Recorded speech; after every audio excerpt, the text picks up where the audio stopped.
It's your boy Luke, back again for another tournament preview, this time for the Sanderson Farms Championship here in 2021, which we played at the Country Club of Jackson, and it's the second tournament of the season. I'm super excited for it. We have the best field that we've ever seen at this tournament. Again, I think a lot of the narrative behind this fall schedule is really starting to change. You have a lot of the PGA Tour regulars trying to make it out for as many stops as they can to really try and bolster their position going into the spring, and obviously the down stretch come the end of 2022. So really like to see that the field's a lot stronger this time around, and we're back to a regular PGA Tour event after the absolute madness that we saw at last week, which was the Ryder Cup. Obviously the Americans were able to take it down, had a lot of fun, really came together as a team, but to be quite honest with you, I'm definitely looking forward to getting back to a regular tournament format. Not only were the matches very much lopsided, kind of lost interest towards the end of the second day, completely on the third day. I actually watched football the entire time.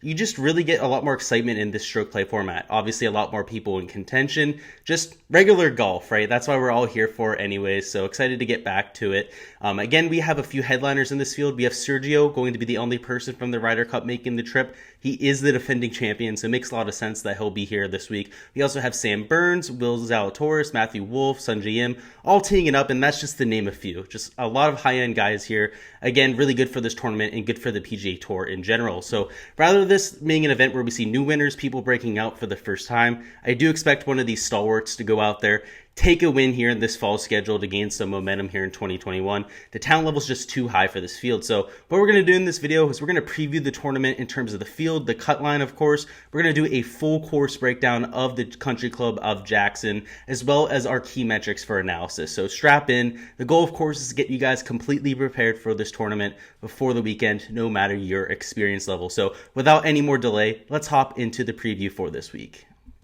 So starting off with some of the tournament details, our 2020 champ, like I said before, was Sergio Garcia. Went out there, was putting with his eyes closed, if you guys remember that. It was that tournament.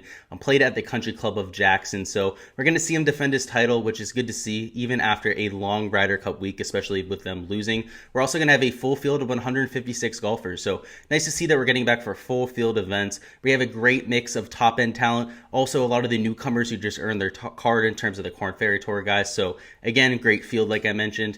We have a normal cut line. It'll be the top 65 and ties, and some of the headliners that I mentioned before, we'll reiterate them a little bit. Zalatoris, we have Wolfie, we have Sam Burns, Corey Connors, Sergio Garcia. We've also got guys like Sungjae Im, Siwoo Kim, we have HV3, we have Seabass, we have Cam Davis, Charlie Hoffman, Seamus Power, Gary Woodland. I mean, it's just so many names in this field, which typically at the Sanderson Farms here, we'll have 3 or 4 of those kind of guys.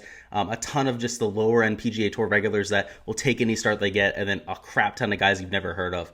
In this field, the only people that you might not have heard of are these newcomers and Korn Ferry Tour guys that are excellent players, have been waiting 2 years to get their card, or are out here in a position to win, right? We saw that last week. You had Nick Hardy in contention come Sunday. You had a bunch of them make the cut. I mean, Dolly had a very good tournament as well.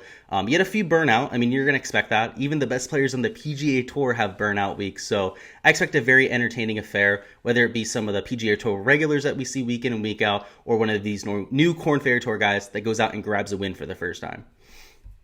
Now getting into the course breakdown, again, the course that we'll be at is going to be Country Club of Jackson, which is a John Fott design, and it's about an average of a golf course as you can imagine for a PGA Tour course. It's a parkland style, it's got tree-lined fairways, but they're far enough back where you really have to hit an errant drive to get into any type of trouble. It's a typical par 72, 7,420 yards, which gives it a little bit of length. You know, it's definitely above average in terms of a par 72, but nothing that these players can't handle. We also have Bermuda grass fairways and greens, which is, again, very typical for this part of the country. We have rough that's also very average, right around 2 to 3 inches, which can be a little bit gnarly with Bermuda grass. It's very hard to read some of the lies out of 2 to 3 inches of Bermuda, but it's nothing that these PGA Tour players can't handle. In terms of the green size, we have 6,320 square foot on average, which is about 700 feet higher than the PGA Tour average, so should be relatively easy to hit. if we look at how soft they were relatively soft last year as well, so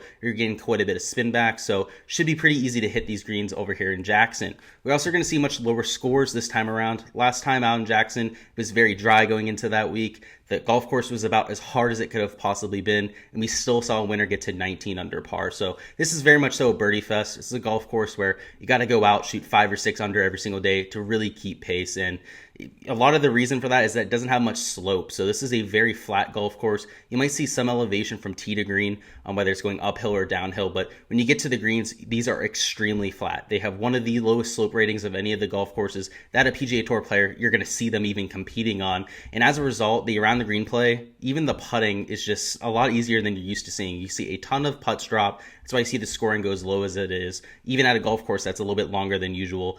You also see around the green play just completely minimalized. So kind of like I was saying, because of the slope, all the bunker shots are extremely easy. You don't have any huge lips on them or anything like that. The Bermuda rough can typically be a little bit tricky. You know, players typically can't read those lies very well, but because the greens are so flat, it kind of nullifies that kind of effect. So at this golf course, again, it's just so typical. It's almost boring, right? At this point, there's nothing that really stands out about this golf course. So as a result, you're going to have people that kind of sleep on their analysis, right? They kind of go, you know, anyone can win here. It's just a very typical golf course, and that's not necessarily the case, right? We have to hunker down on the stats that we use week in and week out, and while that might be boring, while it might not be the most sexy approach to taking a look at a golf course. I mean, last week at Whistling Straits, it was quite a unique track.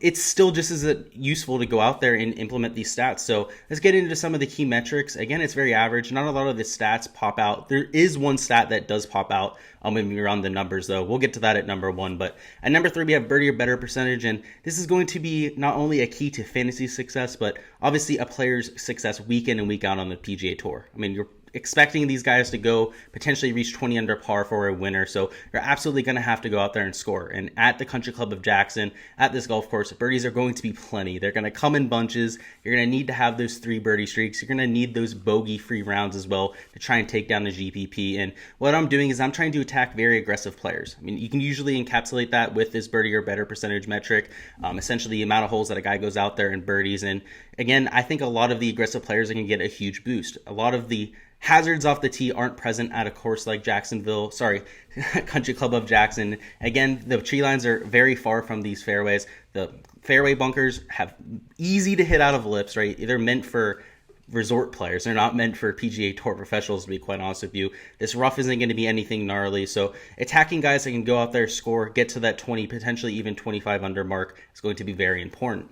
And number 2, we have shots gained approach, which is always going to be an important metric no matter what golf course you're looking at. And at a track where we don't have a ton of stats that are popping off the board, it's not something where we can take a niche kind of skill set and expect them to play well. Shots gained approach is going to be what we rely on. Again, it's the most fundamental stat when it comes to golf analysis. And with these large greens, a lot of people aren't going to be taking a look at approach as much as they should. But at any golf course, hitting it as close to the pin as possible is going to be key to making birdies. I mean, there's going to be guys that make a ton of long putts this week, people that are putting specialists and get it done that way. But for all the other guys in the field, they're looking at getting it done with their approach play. So I'm taking a look at guys that are not only good in a long-term sense with their irons, but of late as well, you know, people that have shown positive shots gained approach weeks over the last month or so. So that's why it comes in at number 2. But our number 1 key stat is going to be shots gained putting, specifically on the Bermuda grass surface, which is one of the most interesting surfaces that the tour players play on. They don't play it every single week. It's about 44% of golf courses on tour have Bermuda grass, which is definitely the most prominent of any of the grass types. But it's interesting, I say, because it has a lot of dynamics that the other grass types just don't have. You know, most notably the grain changes. You're going to have spots on the green that look slick, a little bit shiny, and you're going to have spots that are darker and look a little bit quote-unquote hairier. Those are the grain lines. They really help players with their reads. Sometimes they confuse the shit out of people with their reads, especially if they're not used to it. And again, like I said, this is the only stat that sticks out when we take a look at the numbers. It ranks number 7 out of 56 on tour in terms of importance when we take a look at shots gained putting, which is not surprising when it's a birdie fest like this, right? When you have to go out there, make 20, even 25 birdies to take down a golf tournament, you have to be dropping in putts. I mean, you're not going to be chipping in from around the green the whole time. You're not going to be able to stick the ball to 5 feet 30 times in a week like you'd have to score like that. So you're going to have to be dropping some putts this week. So I'm taking a look at guys who not only do that historically, but do that on Bermuda grass. Again, it's one of the more interesting we'll say, grass types on the PGA Tour. A little bit of a learning curve when it comes to Bermuda grass. So perhaps some of the newer Korn Ferry Tour guys I may be trying to avoid. I mean, some of them may be Bermuda grass specialists, but we just don't have enough data on them to really make that kind of assertion. So I'm probably going to steer clear, at least from a DFS perspective. I'll play a few of them here and there, but they won't be foundational plays just for that reason. I'm going to try and stick to the people that we have the hard data on. We know putt well on this surface just because it's as polarizing as it is. That's all for the tournament preview for the Sanderson Farms Championship. Make sure to stay tuned for my Draftkings picks coming out later on tonight. Go ahead and let me know in the comments who you think wins the Sanderson Farms Championship. Also, let me know what you think the winning score is going to be. I currently have Corey Connors winning at -21.